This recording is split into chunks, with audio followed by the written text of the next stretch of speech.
সুধী মণ্ডলী, এই কোরআনের মধ্যে আল্লাহ তাআলা মিনাল হুদা, এই হেদায়েতনামার মধ্যে আল্লাহ তাআলা মানুষের জীবন চালানোর জন্য যত আইনের প্রয়োজন, যত নিয়মের প্রয়োজন, আন্তর্জাতিক জীবনে যা যা প্রয়োজন সব আল্লাহ তাআলা এই কোরআনের মধ্যে লিপিবদ্ধ করে দিয়েছে। সবাই বলেন সুবহানাল্লাহ। কোরআনের মধ্যে আন্তর্জাতিক নীতির কথা আছে কি? আছে? বিশ্বাস হয় কি? কথা কন না কেন? হ্যাঁ, বুঝতে পারতেছেন না যে কোনটা কবেন?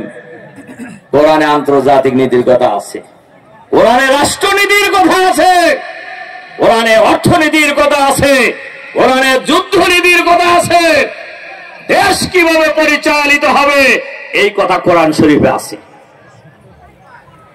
তা আপনি কোরআন মানি না? আমরা কারা কারা কোরআন মানেন? হাত তোলেন দেখি। আপনার নাম? আচ্ছা বলেন তো, কোরআন না মানলে কেউ মুসলমান হতে পারবো? আপনি যত বড় বাহাদুরি হন, ইমানদার হইতে পারবেন না যদি কোরআন না মানেন। তাহলে কোরআনে যে এতগুলি আইনের কথা আছে আপনি কোনটাই মানলেন না, তাহলে কোরআন মানা হইল? বলেন হইল কিনা? বুঝিয়া কয়েন হা হু, কোরআন মানা হইল না।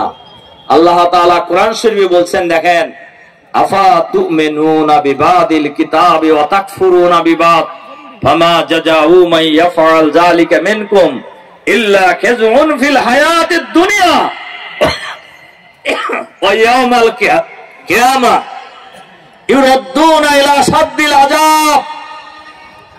তোমরা কোরআনের কিছু অংশ মানবা, নামাজ পড়ার কথা আছে মানলেন, রোজা রাখার কথা আছে মানলেন, কিন্তু সুদ হালা হারাম এ কথা মানলেন না। আল্লাহ রাষ্ট্রনীতির কথা বলছেন, এটা মানলেন না। আল্লাহ আইন চালু করার কথা বললেন, এটা মানলেন না।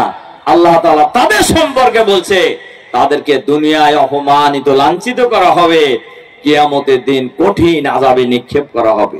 কে কইছে এটা? রফিকুল ইসলাম খান কইছে না কে বলছেন? আল্লাহ তাআলা বলছেন। তাহলে আমরা পূর্ণাঙ্গ কোরআন মানতে চাই, কি বলেন? পূর্ণাঙ্গ কোরআন আমরা পরিপূর্ণভাবে আমরা কোরআন মানতে চাই। আর পরিপূর্ণভাবে যদি কোরআন মানতে চান, আল্লাহর আইন চালু করা ছাড়া কোরআন পরিপূর্ণভাবে মানা যাবে না। যেমন সুদ হালাল না হারাম? হারাম। আপনি যতই সুবহানাল্লাহ করেন না, চারবার কি বলে 5 ওয়াক্তের কাছে যদি 20 ওয়াক্ত নামাজ পড়েন, সুদ বন্ধ হইব? সুদ বন্ধ করতে হলে রাষ্ট্রীয়ভাবে বন্ধ করতে হবে। কি হিসাবে বন্ধ করতে হবে? রাষ্ট্রীয়ভাবে বন্ধ করতে হবে। এ কারণে রাসূল সাল্লাল্লাহু আলাইহি সাল্লাম বলছেন, ইন্নাল্লাহা লা ইয়াযাউ বিসুলতান মা লা ইয়াযাউ বিল কুরআন। আল্লাহ তাআলা এই সমাজ থেকে রাষ্ট্রীয় ক্ষমতা ব্যবহার করে যেভাবে অন্যায় দূরীভূত করবেন, কোরআন দিয়ে সেটা করেন না। আমার কথা কি আপনারা বুঝতে পারছেন? তার কারণ কোরআন কি নিজে যা আপনার সুদ বন্ধ করবো নাকি? কোরআন কি নিজে যা আল্লাহর আইন চালু করবে?